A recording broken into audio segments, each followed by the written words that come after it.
everybody. Ready? Take one. Here we go. My name is Deborah Bettolotti, and today we're going to be talking about bite-sized brain boosters. Who here even has heard of that? Well, let me tell you a little bit about me before I start. I had a brain injury. Oops, I apologize for that. I had a brain injury a couple years ago. And when I did, I forgot 10 years of my life. Real story. You know, many of us can't remember what we ate for dinner last night. We might remember what we ate for breakfast this morning. But the brain injury caused me to really start thinking about how to make my brain function in a better way. A lot of it had to do with taking small steps and having those small steps being able to teach me more. And when you see this picture right here, the reason I left it off was for you to see what kept me going. I have 9 grandsons. Not one single little girl yet, waiting on that, but not sure after 9, right? Our oldest is 7, our youngest is not quite a year. They've all been playing with snow today. Yeah, for those of you from Michigan and up north, they're like, whoa, this is snow? Yeah, for us it's a major, major deal. But either way, with that being said, we want to understand what microlearning is. And I'm sorry, I don't know this disclaimer very well. With our opening act today, I'm going to teach you what objectives we're dealing with. We are going to learn what microlearning is. Does anybody know what microlearning even is? Yes, it's small steps. Thank you, Kim, for that. That is absolutely correct. Kim said it is small steps. Just like I had to relearn everything in the past, I had to learn what my brain was doing, just the same way we learn small things with small bite-sized information. Additionally, we want to learn by the end of today what effective microlearning is. And when I say effective, I mean having actionable outcomes. And of course, learning what tools and platforms we're going to be using in order to learn those steps. And finally, how to actually engage and actually be able to deliver and engage you and your learners so that you have the ability to really get that outcome out there. With microlearning, there's an adaptation. Since it is bite-sized information, it's very adaptable and you're able to retain more information. When you're retaining the information, you might remember what you ate for breakfast yesterday. So that is our goal. So what is your go-to method in learning and teaching somebody something? Anybody? Anybody want to give me a tool that they use? Nobody uses any tools? Oh, thank you, Tricia. What was that? Acronyms. Tricia says acronyms. Thank you for that, Tricia. Acronyms. Absolutely. I stepped in late. I apologize. I was dealing with all the snow earlier, but I heard a little bit about adjustments with the phrases, right? One of my favorite adjustments, acronyms is CIA and CBS. Anybody else use that? Yes. It's a great acronym, so thank you for that. That is an awesome, awesome way to learn. Additionally, it gives you the ability to learn in your own personalized manner. We have been discussing the different types of learners that we have here, right? We have kinesthetic, visual, auditory, reading, writing. So all those learner types have their own ways of learning. So having a personalized path is very important, and it gives you the ability to have that bite-sized content. We can continually develop our learners that way, having the ability to have that single objective focus and having it be easily acceptable. So, when I tell you about micro-learning, I want you to be able to understand what I mean by that. We talk about the microlearning being bite-sized. We talk about it being effective. We talk about it being concise. It needs to be one single focus objective. So when we're teaching about that, let's go to Act 1. Because in Act 1, we have to write the script. It has to be that focus objective. It has to be able to have 5-minute topics. Can anybody really teach anything in 5 minutes? Sure. Absolutely you can. Tell me what you can learn in 5 minutes. Who can tell me? Anybody?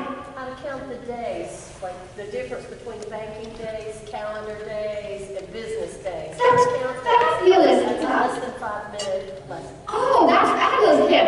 Kim said how to teach the days, banking days, business days, holidays, etc. Absolutely. For those of you that might not know my history, I come from a stage and film background. Surprise, surprise. I was an actor. I met my husband there, so I did have a good goal there. He was a lighting director. My lighting is not always the best. You know how they say it's hard to get your when somebody does the same thing as you. So yeah, we have our discussions, but no, he's great. He also picks up people from snow-bound areas. With that being said, we want to be sure that we are able to teach these 5-minute topics with the ability to keep everything concise.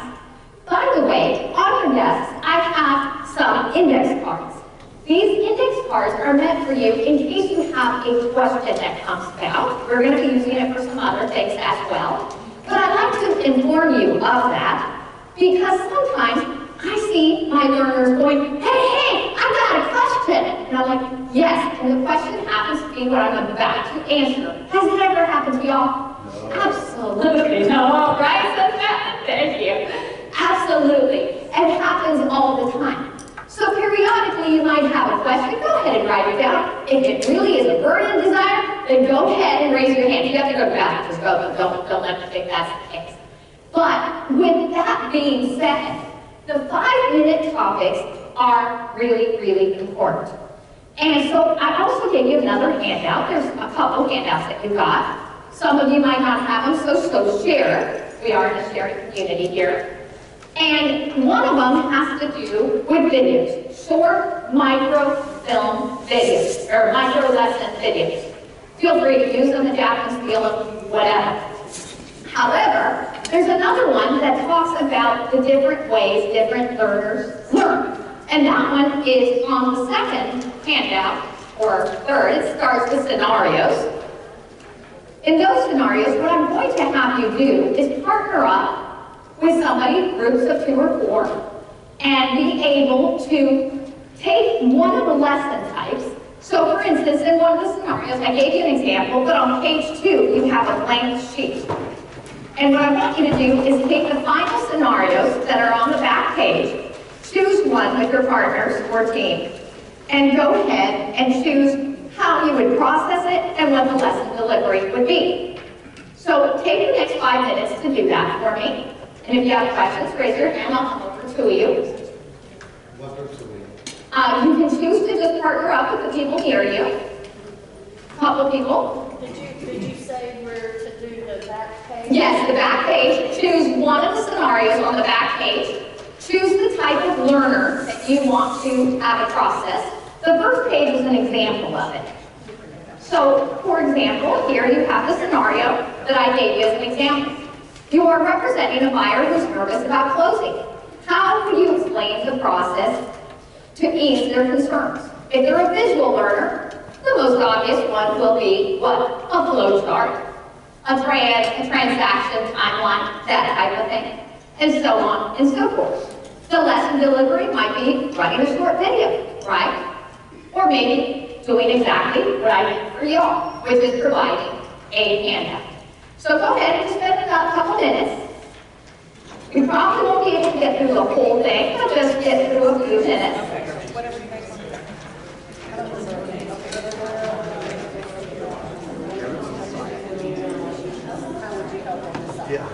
If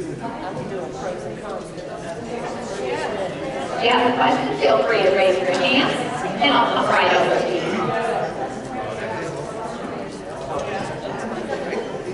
So you're going to take the process right here, and get the scenarios.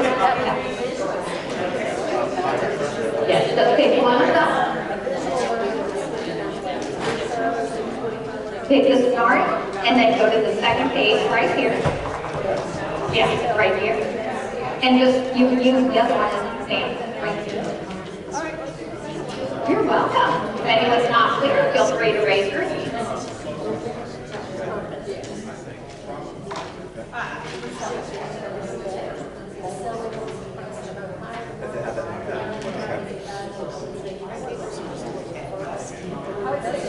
Come right over to you, properly. No, one of the things. Thank you for that question, Karen. Karen asked if we're doing every learner type. We will be here till tomorrow. If that's the case, so just choose one.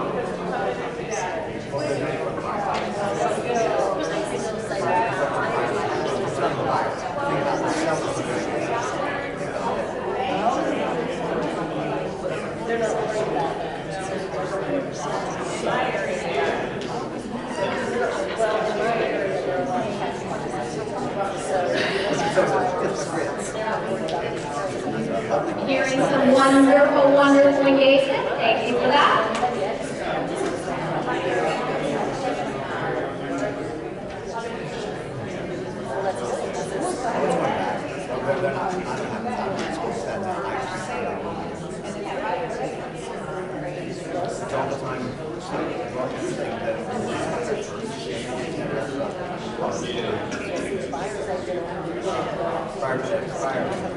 Go ahead and write it down. We have another minute left.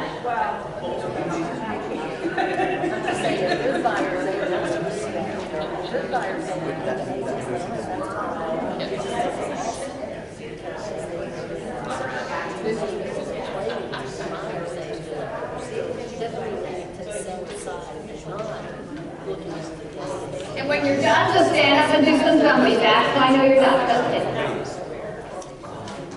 So go back to context first. Clarify this review. And then ask. Try to get at least one step of the process and one step of the lesson delivery.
All right, let's finish it up. I know we probably didn't get through the whole thing, but let's go ahead and get some notes here, some commentary. Do I have a volunteer to share what they came up with, what their group came up with? Any volunteers? Ah, thank you, Kim. I appreciate that. All right, well, we actually never had time to actually do two of them, but number 8 we did first. Fire is overwhelmed. Buyers overwhelmed by the options for the new construction community. How we help them decide. And we decided a list of pros and cons for each neighborhood. That brings in the learners that need to write it down and see it. The auditory learners are listening as you walk through it. The visual learners can actually see it. 3 pros, 20 cons for this neighborhood, 15 pros, 2 cons for that neighborhood, whatever. And so they have a visual thing. And then the kinesthetic learners, if they're putting the chart together, they're good. Well, thank you so much for that, Kim. Did everyone hear what she said? She was able to incorporate, their group was able to incorporate all the styles, which is awesome. That is our goal, always, in microlearning, to be able to incorporate all the styles. So, with that, We want to understand that it's adaptable and it is quick learning. She was able to come up with pros and cons. She was able to come up with visuals. That is all exactly how that should work. Did everyone, I know it was kind of quick, but did you like that exercise?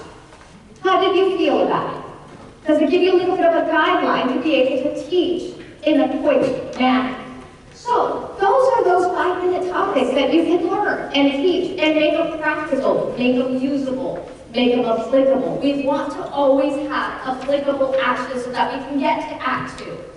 Act 2 is casting our stars. What do I mean by our stars? No, I don't mean you. Your students are always going to be the top ones, right? It's always about them and about their goals. But casting the stars includes using your tools. What tools can we use? I also gave you an additional handout that I hope you enjoyed. That handout has the ability to give you the option of different types of AI tools. Anybody here resistant with AI and cares to share about it? Everyone loves, oh, and Kim? I don't want to monopolize it. Let Malia answer. Oh, well, thank you for that. That's very sharing of you, Malia. I first thought it was so creepy. Just creepy that this little alien was reaching out into everyone's private areas and gathering information and then sharing it with everyone. Oh, well, thank you for that. Malia says she was creeped out, basically. She didn't understand why this thing was going out there. Well, here's the thing, guys. Remember when the internet came out in the 90s? We were all creeped out by that. So just understand, it's here. It's here, it's everywhere. So I understand that creepiness. There's a reason Alexa goes off every now and then. But with that being said, we can learn to use it as a tool. We don't need it to be our backbone. We don't want it right in our courses. But we certainly can use it as a guide and use it to help you. So if we use it to help you, I personally like Perplexity the best. That's me, because Perplexity tells you where to go with it. But AI is pretty much embedded in everywhere, even in video. Do we not agree? Video is a great way, though, to express what you're wanting to express. And it creates that interactivity and allows for all the students to engage. So, when you're thinking of AI, think of it as a helper rather than that creep that's out there watching you. How many of you guys have ever used Notebook LM? Notebook LM is a Google tool that will create the ability to have a very real-sounding podcast. And it's through Google that it does that. And with the Google Notebook LM, it creates a study guide, it creates a podcast, and it takes about 5 minutes. Pretty cool. What I like about Notebook LM is that it creates your content. You can create the content, granted, you can go to ChatGPT, get the content and put it in.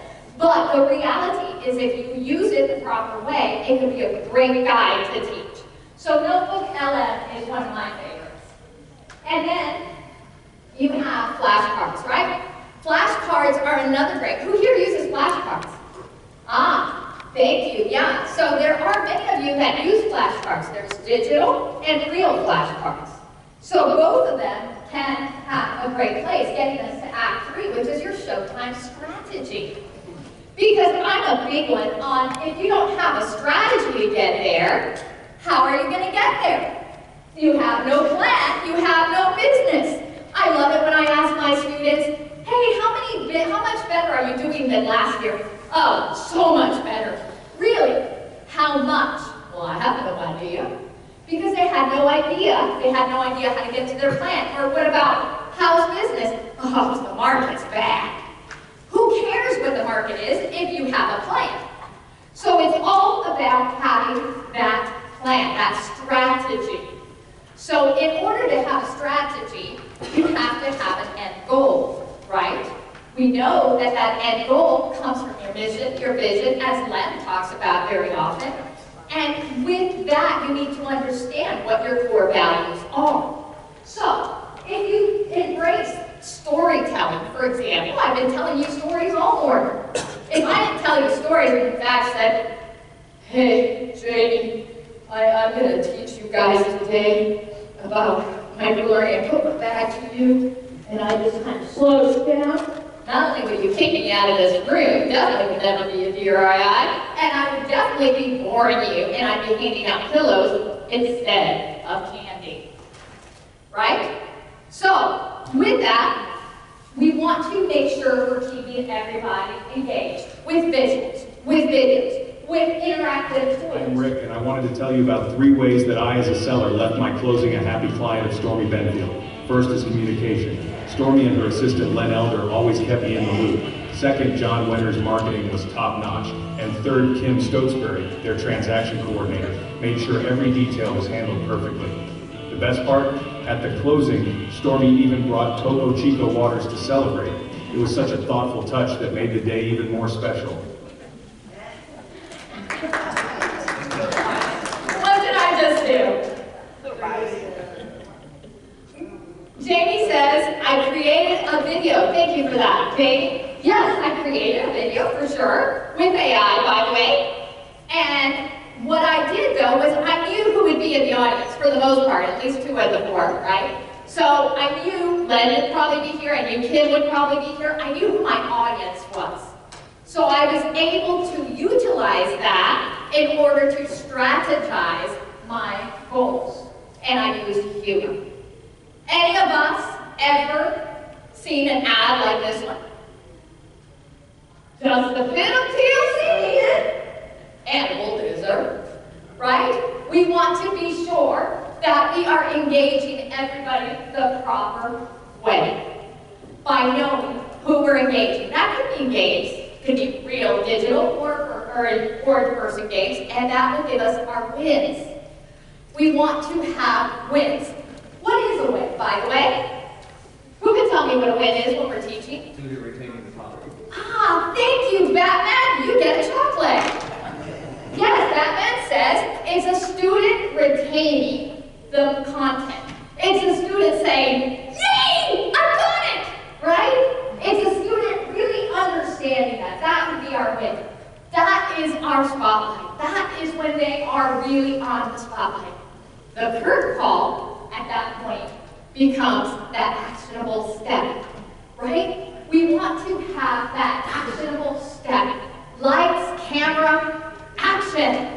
In order to have that actionable step, we've talked about knowing that we have that bite-sized content. We know that we need to have a focus one topic at a time. We know that we have to know who our audience is. We need to have our tools, like Zoom, for instance, if you're teaching on Zoom. We need to know what we're using. Canva for visuals, maybe? Whatever it is that you're using. Overhead projector with Mark, right?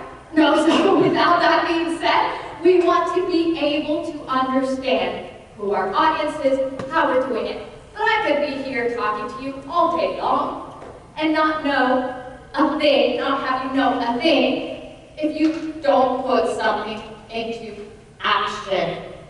We need to have the implementation. So, in order to have implementation, we need to have some actionable steps. So, what are some of the steps that we can take? We can understand that we have to know, what is microlearning? What is microlearning? Who can tell me now if they have the ability to answer that question? All of you, love it! Chocolate for you too! And you get a kiss. But with that, you have to understand that that microlearning, that bite-sized information is crucial in order to be able to move forward. So once we know that microlearning is that bite-sized information, we can go on to understand what effective microlearning is, right? We have to understand that in order to have effective microlearning, we need to be able to be single-focused. We already spoke about that. We have to have concise content. We need to be able to have that practical aha moment. and be able to move forward, to know how to use our tools and platforms. So, I gave you a list of tools and platforms. We have Betsy across here, we all know to use Zoom, and we have the ability for Canva, for visuals. Wow, I didn't know I had that much power. But that was wonderful. Dark in the theater today. But with the Canva for visuals, we have the ability to play Kahoot for games, we have Slido out there, and we have so many tools. But can we ever overwhelm our students with tools? Yes! Thank you for that. We don't want to overwhelm. Kim, you had a question. Thank you. I was just going to ask, I'm the queen of keep it simple, and I'm trying to give, I love this, I've never called it micro learning, but I kind of think that's what I do, and give them bite-sized pieces so they absorb it. The problem I think comes in when I give them too many bites. Thank you for that, Kim. Yes! How do you draw the line? With Wonderful. How do you draw the line, says Kim. That is a fascinating point.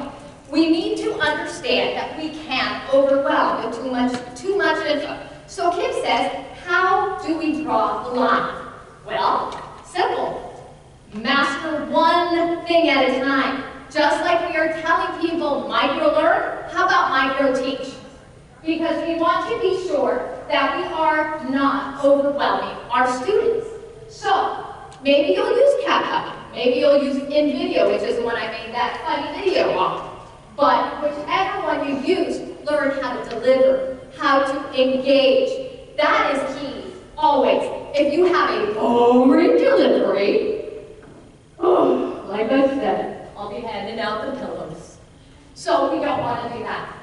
Oh, my pillow might not be too bad, but gamifications and visuals is a huge one. And then, of course, you want to be able to have those quick wins. As I've been asking you what you've learned, it's because I want everything to be put into action. If you don't put it into action, then we have nothing. We want to have 3 lessons at a time, in my opinion, that I want you guys to take on for the next couple weeks. Can I get an aha? Yes, I'm going to do it. Commit to teach 3 quick lessons this next week? Yes! That is key. Learn 3 quick lessons. Think of topics that you can teach very quickly, very shortly. Like, what is a mortgage? What is an appraisal? What is an adjustment, right? Anybody else want to give me an idea of one? Anybody? What's an idea of something you can teach next week? How to keep your students engaged might be the first one. No. Seriously, anybody have a topic they want to teach next week that they can think of? Or something that you get often you get asked about. What is a question you get asked about often? That's where you want to start. You want to start where you see that question being asked. So, have 3 lessons and master 1 tool. Just 1 tool at a time. You don't want to have the ability to master 50 tools at once, right? You want to master 1 at a time. So, let me ask you this. If I was teaching a course on, let's say, contracts, because that's hot right now, right? Do you think I could overwhelm my student if I had 32 changes in our contracts in the last couple weeks? 32 changes in our Georgia Association of Realtors contracts? Do you think I could overwhelm my students if I went right into my 32 changes immediately? Absolutely. So with that, you want to be careful not to overwhelm them with all that. I might say instead, what the 3 top clauses are in the contract regarding, say, financing, right? I could take it and figure out what the 3 most important focuses are. Who here has had a lot of issues in the last couple weeks, and I won't say issues, a lot of challenges or maybe some resistance to buyer agreements? Everybody loves them? Oh, yeah. So, anybody want to share some of those resistance? Lady, please. The agents don't think that there's too many agents out there. They don't want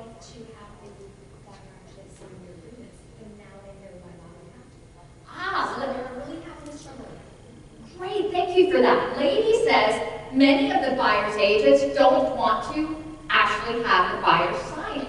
And they don't understand why they need to. But now they understand. And we're in Georgia. It's been a law with Greta since 1994 for us to have buyer agreements. And yet, do we get resistance here in Georgia? Yeah, then. So, yes, so how can I teach that lesson about the importance of buyer agency quickly? Anybody? Role play. Ah, okay.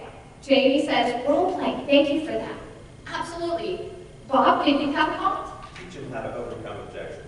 Thank you for that. Teach them how to overcome objections. Objection handling. How awesome would that be? And you get a chocolate, as do Jamie. Jamie's going to have a lot of chocolate. She better start sharing. So, John Leonard gave us $100 bills. John Leonard gave us $100 bills, says Jamie. Actually, I have them too, and we forgot them, and we got snowed out. But we have $100 bills. Just a little quick tip on that. If you do it, make sure to tell them not to put it in their wallet. They look super real. At least the ones I have.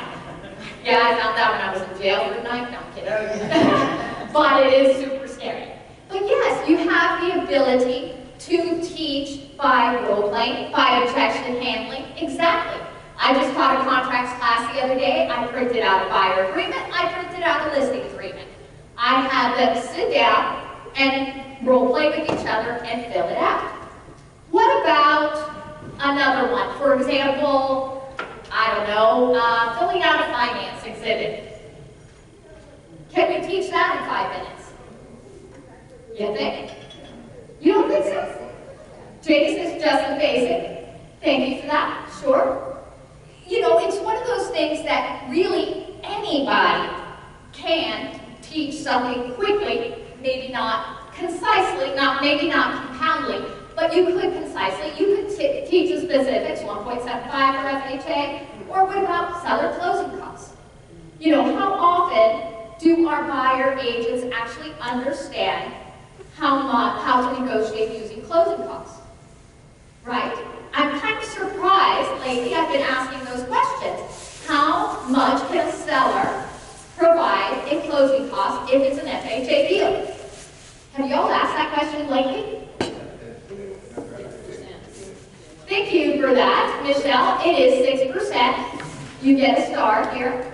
But the reality is that many don't know it. Do you think it's important today, in today's era of the real estate business? Yes. We can definitely use that. Same with VA, USDA. Who knows all of them? VA, quick. Who knows VA? Michelle says 4. Yay. Yes. Thank you for that. What about USDA? 6%. Thank you, Michelle. Give you 5. That's right. So we have the ability. And of course, what if I'm putting 10% down in conventional? 6 to 9%. That's right. Thank you, Bob.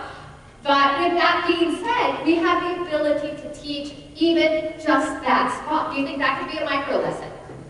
Absolutely. So in my opinion, those are great topics. And I gave you a list of videos where it's basically that same idea. And guys, if you could take your phone and watch this. Let's see if it'll work. You could even go into your phone, ChatGPT, and say, all right, teach me how to teach a defeasance class as if I were Len Elder. Len Elder, then here it says, all right, let me channel my inner Len Elder to explain encumbrance. I'm sorry, I said encumbrance in this one.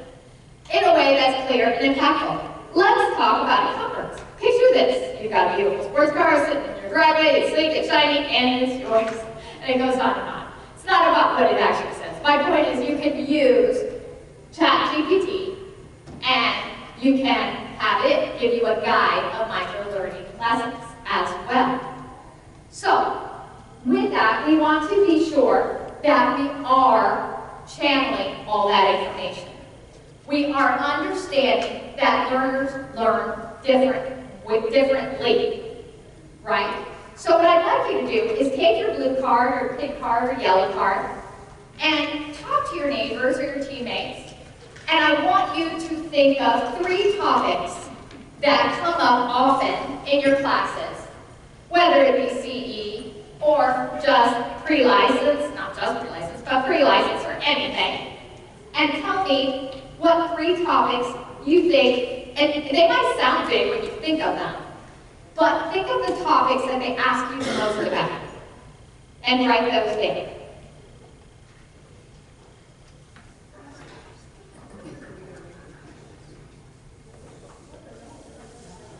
And if you don't have a card, raise your hand. Oh, 3 topics. And like I said, they can sound big right now, but once you start developing your lessons, you'll find ways to bite-size that information.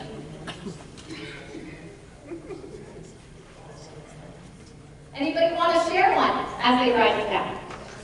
I'll share. Oh, thank you, Betsy. So I teach Zoom, and what Travis said earlier, if you want to teach a contracts class on Zoom, you need to know how to put a person in the waiting room. So that's an easy 5-minute topic. For you. I'm going to teach it to you. I want to get coffee, but I'm going to it's teach easy it for to you. you. So how to put a participant in the waiting room. I also have how to spotlight, how to add, as he said, highlight. If you want to simulate bringing people to the front of the room, which are on Zoom, then you would need to learn how to spotlight, how to add a spotlight, and how to remove them. That's another great 5 minutes. Thank you for that, Betsy. Everybody hear that? How to put somebody in a waiting room, how to spotlight, how to highlight. Do you think we could all benefit from those lessons? Yes. Absolutely, Betsy. So let us know when they're out there because we're all going to want them. And so with that, that's another one. Anybody else want to share theirs? Okay, Vicky? Oh, somebody else put, oh, sorry about that, Travis. How do I get paid as a buyer when the seller's not offering compensation? Ooh, I love that one. How do I get paid as a buyer's agent if the seller is not offering compensation? You think we'd all benefit from that one? Yes. Thank you for that. We want to see that lesson too. And now I want you to take those same lessons that you're writing down on your card, and you can look at your list of tools or use one that's not on there. And I want you to write down which tool you're going to try to master this week or this month or this year, and use it to teach those lessons.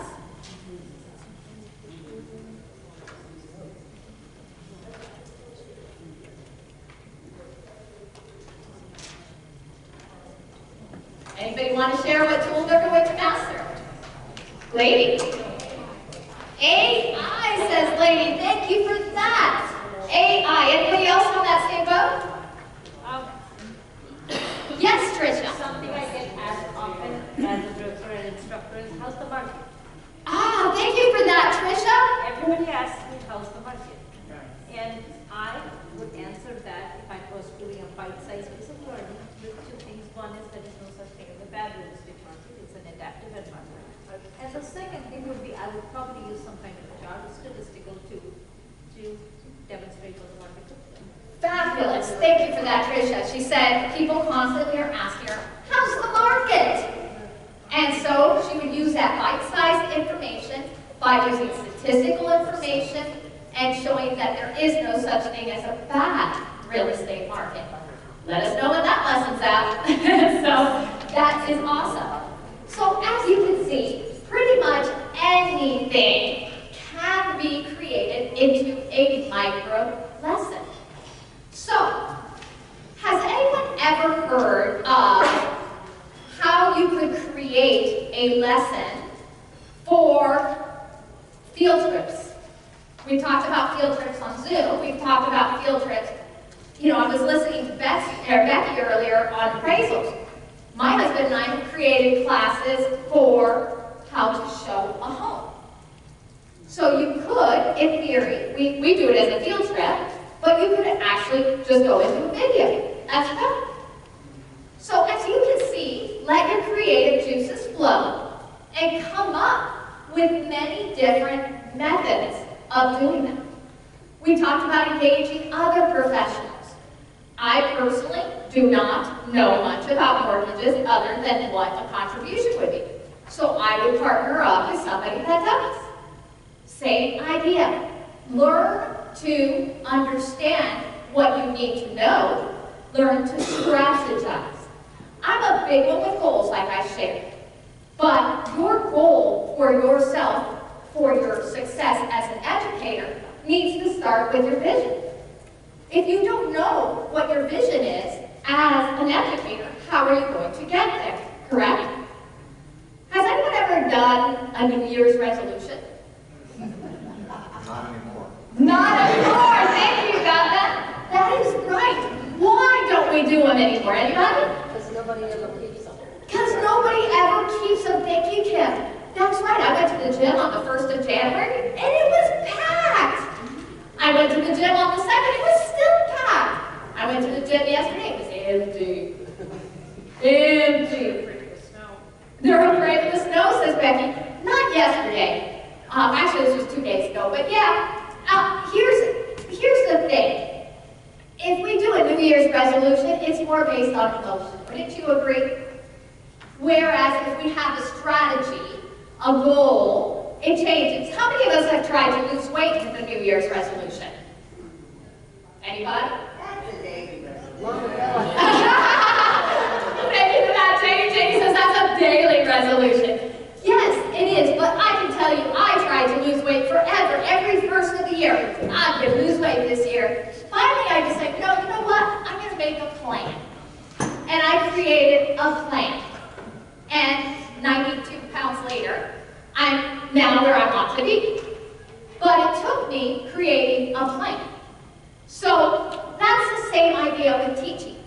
When we're teaching, we have to understand that we need to have that plan going. So with that, we need to be able to really focus on it. So the next step I'm going to have you do is turn to your partner or your team again, and I'm going to have you role play one of those lessons real quick.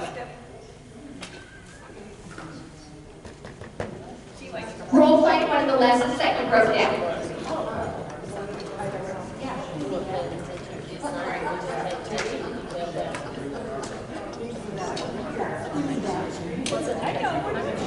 Bill, do you use that as a tool on your phone?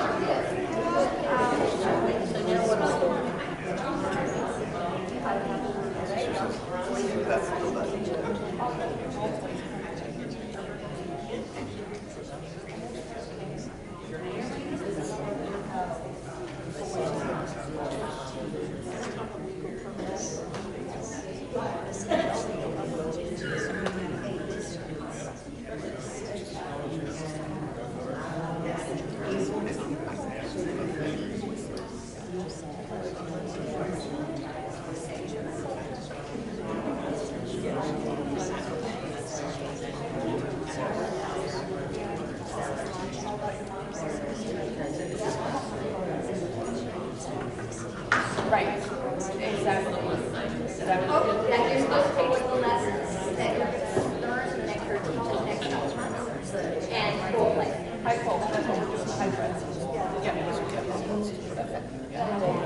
Or if it's a hybrid, it's not something you can technically role play, at least come up with a process.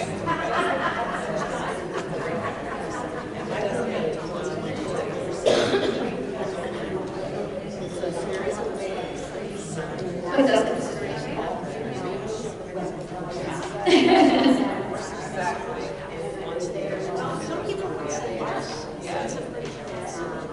consideration.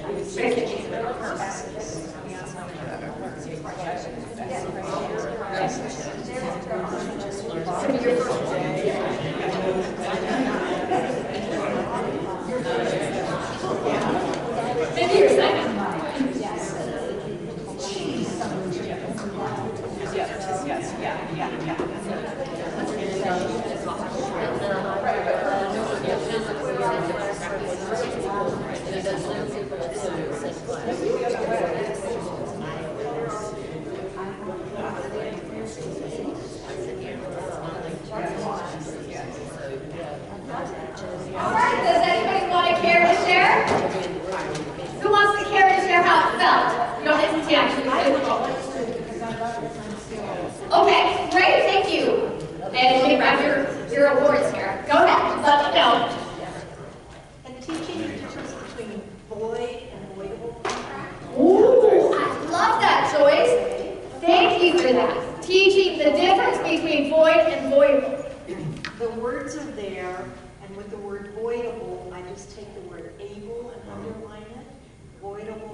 that. That's awesome. So as you can see, this is all about your mindset. It's all about understanding how to get to those end results. So you're going to do those 3 lessons. You're going to master that one tool. Who is going to master something besides AI this week? Nobody? Everybody's going to master AI, huh? Oh, Jamie. What was that? I said, sorry, I picked AI. So don't pick it. Malia picked AI. That is totally fine. Thank you for that, Malia. Everybody is able to learn and pick whatever tool you want. Just get to master it. And understand, ChatGPT is only one of the AIs. There's quite a few AIs. So with that, let's talk about some award-winning moments. Who can share an award-winning moment from today? Avoidable. Wonderful. Thank you, Joy. Now, Jenny, that is awesome, and I agree. I'm going to take that too. Thank you, Jenny, for sharing that. That was a very winning moment. I do want to let you know you guys are able to keep your stars because you're all stars in my class. I do like to give fidget toys in my class. I have a fidget husband in the sense that he likes to click with his pen. It drives me nuts. So I like to have fidget toys so that people aren't clicking their pens. Feel free to share and use anything that you liked today. But for the most part, it's a wrap. So any other questions? Awesome. Well, thank you so much for that. My name is Deborah Bedlati. Here is my information, and I look forward to teaching at one of your associations, hopefully soon to be as a DRI. And thank you for this opportunity.